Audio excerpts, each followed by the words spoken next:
Okay, hey, this is Brent Leary, and I'm sitting at the headquarters of Pindrop, and this is a really cool company here in Atlanta. So frequently, I wish I could do more in Atlanta. This company is doing some really interesting things around voice and biometrics, and so I'm sitting here with Chris Halaschek. Chris, thank you for joining me today. Yeah, I appreciate it, Brent. Thanks for coming in. So tell me a little bit about you, and also a little bit about Pindrop, what you guys do here. Yeah, no, happy to. First, Brent, I want to thank you for coming in. Great to have you here.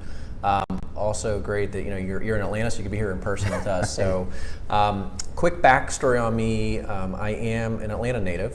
So I grew up in Atlanta, and then moved up north to the University of Maryland, where I did my PhD in computer science. So spent some time in the DC area. I then headed out to the West Coast, and that's really when I dug into technology companies. So I was CTO for a handful of early stage tech companies. And spent all my time, building products, bringing those products to market, and then growing and scaling those businesses. I then moved back to the East Coast about 5 years ago, and have been at Pindrop now for the past roughly 3.5 or so years. So, really exciting time for Pindrop. Our focus has always been to bring real-time identity, security, and trust to all voice interactions. Right. And so we've typically focused in the enterprise call center, which is predominantly where voice has been, but I think you'll appreciate that voice is now moving well beyond the telephone channel to interesting devices like smart speakers, automotive, and so on. So, for us, it's all about bringing security, identity, and trust to those voice interactions.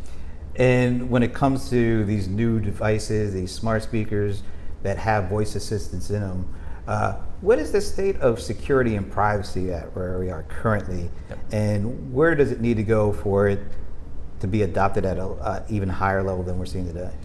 Yeah, it's a good question. It's one we need to be asking, Brent. That's one of the reasons why I was so interested in us having this conversation, because security is usually an afterthought. And we're at a point where the types of interactions that are going to be kind of achievable with these types of devices, they're going to be a lot more rich, and they're going to start to expose much more sensitive data. It's not just going to be, say, listening to music, turning on your lights. Right. So, state of the art right now is probably a best case, if we're just talking smart speakers, is using a spoken 4-digit PIN. And I think any of us will probably appreciate that saying your password out loud is not really advisable. Right. So I think there's a lot of opportunity to bring stronger forms of identity and authentication to these various sort of voice environments. Be that again a smart speaker inside a vehicle, if you're speaking inside of your car, or even into the office setting such as this.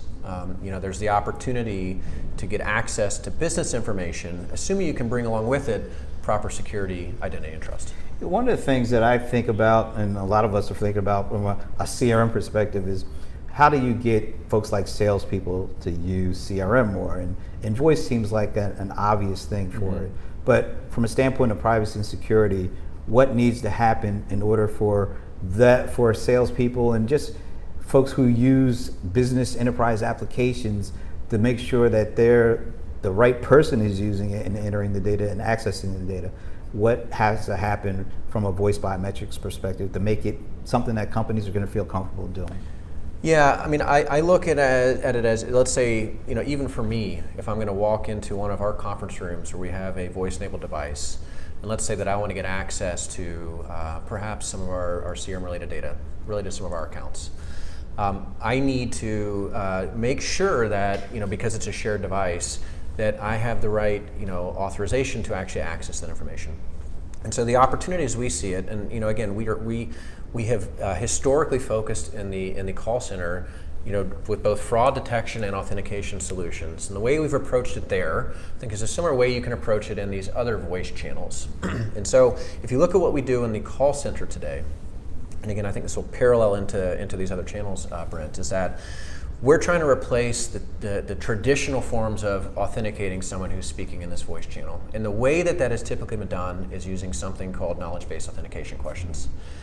It's usually, in authentication or security parlance, something that you know. So it's my mother's maiden name, my last 4 digits of my SSN, maybe a PIN or a password. And again, we mentioned earlier in the conversation about we're using 4-digit pins in smart speakers. Similar type of approaches have been used in the call center. And the unfortunate reality is that that's horribly insecure. This type of data is available on secondary markets or black markets.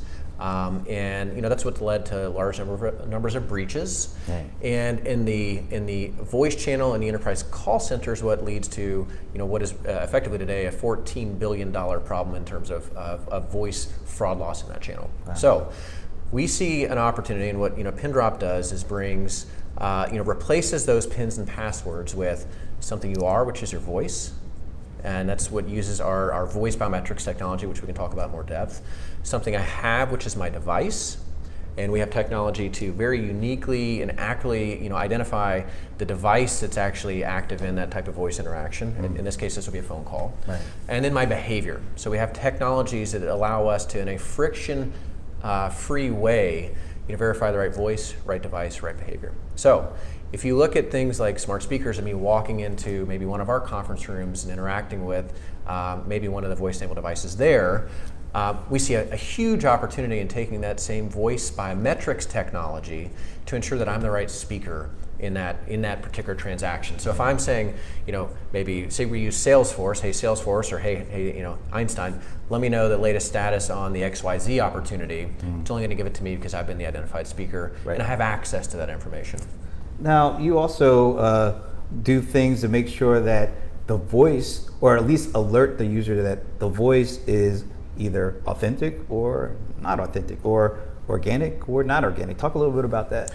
Yeah, that's right. So if you're looking at voice identity and voice biometrics technology, you have to be resilient to the various threat vectors that exist using that type of authentication credential. Yeah. And the reality is that bad actors are very smart, and they go to great lengths to kind of get past these types of defenses. And so if you're looking at voice biometrics, you have a variety of different voice spoofing attack vectors that bad actors will try. So it's things like replay attacks, where they actually get a recording of you doing some type of interaction, and they go back and try to leverage that recording to get access to this type of system or data. Other more emerging attack vectors are something called synthetic speech generation or voice synthesis. So I don't know if you saw maybe the Google Duplex demo at the recent Google I/O conference. Yeah, saw it, and was amongst the folks that are like, whoa, okay, this is interesting. Really cool, and at the same time a little scary, right? So I think from an end user standpoint, it can drive a lot of efficiencies. Yeah. But it kind of does showcase where you can go with synthetic speech generation, because the bot on the other end, that was all done in real time with synthetic speech. And so we have some demos, and I'm happy to show you some of them today, that show just how much you can do with just a couple of minutes of audio that we pull from, say, something like YouTube. Right. And our research team internally has built our own voice synthesis engine, mainly to showcase the realities of this type of threat and why you need to protect against it. We see things like voice distortion. We see things voice morphing. You will have a bad actor trying to compromise someone's bank account, and they know that it's perhaps a female or male account, so they're just, the pitch of their voice, so they sound like a male or female. Yeah. And so, synthetic speech and voice synthesis is something that's coming that we've got to be ready for. And when you think about enterprise applications, software applications, that's right, things that even the call center agents are using, this becomes really critical to getting over that security hump that people are legitimately worried about. That's exactly right, yeah. And if you look at where voice, as it comes out of the telephone channel, more towards these smart speakers, giving you access to things like unlocking doors in your house, which is now kind of out there, you've got to be thinking about these types of threats and protecting against them. All right, Chris, this is awesome. So where are we currently in kind of the maturity of this whole situation with these smart devices and needing security? Are we still very, very early? Are we getting closer to like the fifth or sixth inning? Where are we with this? I think we're still early, which is good. Early in the sense that I think we're just scratching the surface about the types of interactions we have with these devices. And another reason why I think it's good is because people are starting to think ahead as we talk to some of our enterprise customers, and they're looking at bringing out, say, voice skills to the various platforms in 2019, right. They want to bring richer experiences to those particular channels and environments, but they've got to do it in a secure way. Now, from a technology standpoint, I think the technology's there. We just got to get it out there and be thoughtful about how you apply it. So, I mean, as I look to next year, I think you're going to see more and more enterprises bring these types of experiences, into these channels. I think we're still going to be doing pretty basic things, and as some of the security and identity-related solutions come to market in these channels, we're going to start to expose a lot more interesting use cases and data, if that makes sense. And how does consumer adoption of smart devices impact what happens in the enterprise? Because we all know that we all are consumers. Yep. We bring things into our house, we start to use them, they become real convenient, and then we start to think, well, gosh, why can't the way we use enterprise apps, why can't that be as convenient as what we do at home? Yeah, I mean, I think we see a blurring of consumer and enterprise. I mean, I think the reality is we all expect compelling customer experiences, right. Both from an enterprise standpoint and a consumer standpoint. Because at the end of the day, you're right, we're all consumers. So I think that's just if you are an enterprise software company, you have to still bring delightful user experiences even to your business consumers. Right. That's just my philosophy. Yeah. I think so. I think that tide has sort of shifted a while ago. It's really a question of looking at those business applications and the data that is exposed for those types of applications, in many cases can be viewed as a lot more sensitive.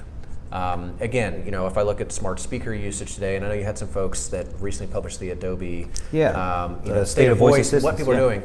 A lot of the home usage of these voice assistants is still kind of basic, but starting to trend to things like payments and managing things related to payments or purchases. So you're going to start to get to more sensitive use cases. We've also envisioned where things like financial trading, and I'm kind of pointing over here at an off screen. Echo device, but where for me as a retail consumer that may want to do things like stock trading using a voice assistant, we think those will start to come to market.